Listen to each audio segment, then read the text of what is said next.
अरे आता निकर पाड़े में न चढ़ो नहीं यार अज मुखे सफा कर छोरा अज लठा पाठा हन थिंता बस अज लठा छड़ियो बस छोरा निकल अरे बाबा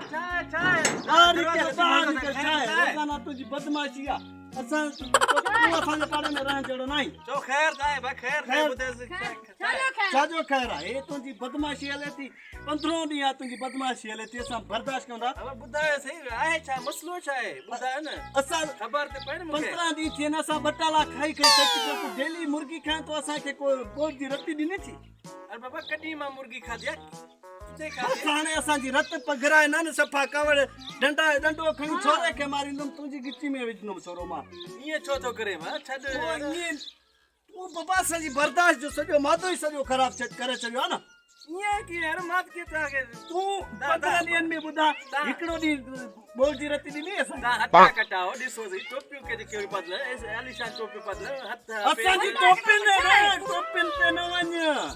इज्जत जो मसलो हूंदो आहे टोपिन ते न वञ मां ॿुधाए छॾे बाबा तव्हां के हथ पेर आहिनि कमायो वठो न मुर्गी कमाए तू भला बोझ जी रती ॾींदे त भले लही वेंदे हिकिड़ी बोटी तुंहिंजी जे लाइ असां कमायो वञ बाबा कमायो पोइ छा आहे छा थी पियो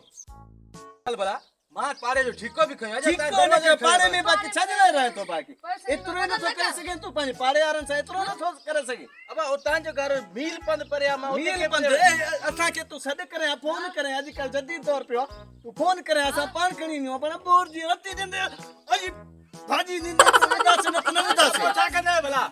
छा कंदासीं न असांखे भाॼी खपे असांखे हलो हाल भले तव्हां ॿुधायो मसलो हल कीअं कयूं यार मसलो मथे में करे जीअं बेल करे असां ईअं न ईंदासीं मथे में सूर अची विधो अथव मथे में सूर कुझु बि थी पियो न वेंदासीं जान छॾे जे पी पुटण खां यार ज़लील क्यों थो तुंहिंजो दिमाग़ भला ख़राब थी वियो डंडो खणी अच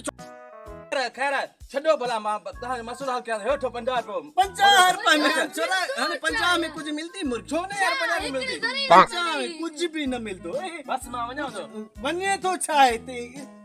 अॼु छत बाठा खाए पोइ ते तू रत वणंदी अचे लॻे तो 50 रुपए था वठी 50 में छा मिले तो अॼुकल्ह वॾी ॻाल्हि आहे यार वॾी 50 में अॼुकल्ह भला हे छांदा वे ए वठो 200 रुपया यार हां तव्हां छॾो नीचे करे बस पाड़े सिरी जी ॻाल्हि हाणे रेत वञो वञो कॾहिं खाओ पियो चङी था बस रुका छोरा पोइ पराए बोर ते मानी बधी थे हलो चुप करे छॾी था वञूं हलो ख़बर आहे मूंखे हल रिड़ो